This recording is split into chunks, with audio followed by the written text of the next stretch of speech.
மகாநதி சீரியல்ல இனிய எபிசோட்ல என்ன நடக்குது அப்படின்னு பாத்தீங்கன்னா, குமரன் வந்து பசுபதியால ஏற்பட்ட பிரச்சனை எல்லாத்தையுமே வீட்ல சொல்றாப்ல. இப்ப சாரதா இருந்துகிட்டு, "நீ வந்து இத பாத்தீன்னா, உடனே அந்த தம்பிக்கு ஃபோன் பண்ணி சொல்ல வேண்டியது தானே! நீ எதுக்காக பசுபதி கிட்ட போய் சண்ட போட்ட?" அப்படின்னு சொல்லி கேட்க, "என்னத்த சொல்றீங்க? இந்த பிரச்சனை விஜய்க்கும், பசுபதிக்குமா? நமக்கு தானே பிரச்சனை குடுக்கறதுக்காக தானே பசுபதியே இங்க வந்தான். அதுல விஜய் மாட்டிக்கிட்டாப்ல.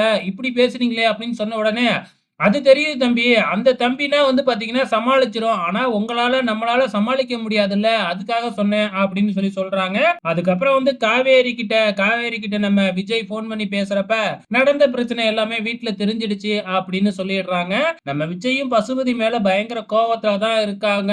பசுபதி மட்டும் கையில கிடைச்சதுன்னா, அதுக்கப்புறம் நான் பார்த்துக்கிறேன் அப்படின்னு சொல்லிக்கிட்டு இருக்கிறாப்ல. இப்ப நைட்டு தூங்கி எழுந்திரிக்கிறப்ப வந்து பார்த்தீங்கன்னா, காவேரி எந்திரிக்கவே இல்ல. சாரதா வந்து தலவாணிய எடுத்து அடிச்சு எழுப்புறாங்க. ஆனா, காவேரி உடம்பு சரியில்லாம இருக்கிறத பார்க்குறாங்க. ஆரம்பத்துல வந்து பாத்தீங்கன்னா, இது வந்து வெறும் ஜுரம் தான் அப்படிங்கிற மாதிரி பேசுறாங்க. இருந்தாலும் கங்காவ பக்கத்திலேயே வரக்கூடாது அப்படின்னு வந்து பாத்தீங்கன்னா, அவங்க அத்தை அதாவது குமரனோட அம்மா சொல்லிடுறாங்க. இந்த பக்கம் கடையெல்லாம் வந்து பாத்தீங்கன்னா, சரி பண்ணிக்கிட்டு இருக்கிறாங்க. நம்ம குமரனோட துணி கடை எல்லாத்தையுமே மறுபடியும் வந்து பாத்தீங்கன்னா, சீர் அமைச்சுக்கிட்டு இருக்கிறாங்க. நம்ம நிவின் தான் பயங்கரமா ஹெல்ப் பண்ணிக்கிட்டு இருக்கிறாப்ல குமரனுக்கு. கங்காவும் வந்து அவ்வப்போது வந்து பாத்தீங்கன்னா, ஹெல்ப் பண்ணிக்கிட்டு இருக்காங்களாட்டுக்கு.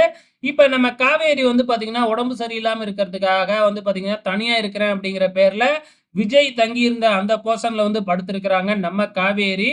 அதுக்கப்புறம் கொஞ்ச நேரத்துல வந்து பாத்தீங்கன்னா, காவேரியோட உடம்புலாம் எரிய ஆரம்பிக்குது. சாரதா போயிட்டு வந்து பாத்தீங்கன்னா, அவங்க அம்மாவ அழைச்சுக்கிட்டு வராங்க. அவங்க வந்து பாத்துட்டு, "இது அம்மா போட்டிருக்கு" அப்படிங்கிறத கண்டுபிடிச்சர்றாங்க.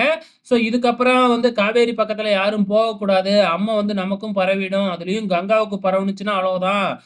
கர்ப்பமா இருக்கும்போது இந்த மாதிரி வந்துச்சுன்னா, குழந்தைக்கே ஆபத்து அப்படிங்கிற மாதிரிலாம் பயமுறுத்துறாங்க. இதனால காவேரி ரொம்பவுமே பயந்தர்றாங்க. விஜய் ஃபோன் பண்ணும்பொழுது வந்து பாத்தீங்கன்னா, "எனக்கு அம்ம போட்டிருக்கு. எனக்கு பயமா இருக்கு. எங்க அத்தை வேறயா வந்து பாத்தீங்கன்னா, கன்சீவா இருக்கும்போது அம்ம போட்டா குழந்தைக்கு பாதிப்பு ஏற்படுத்தும்னு சொல்றாங்க." அப்படின்னு சொல்லி பயந்துகிட்டு இருக்கிறாங்க.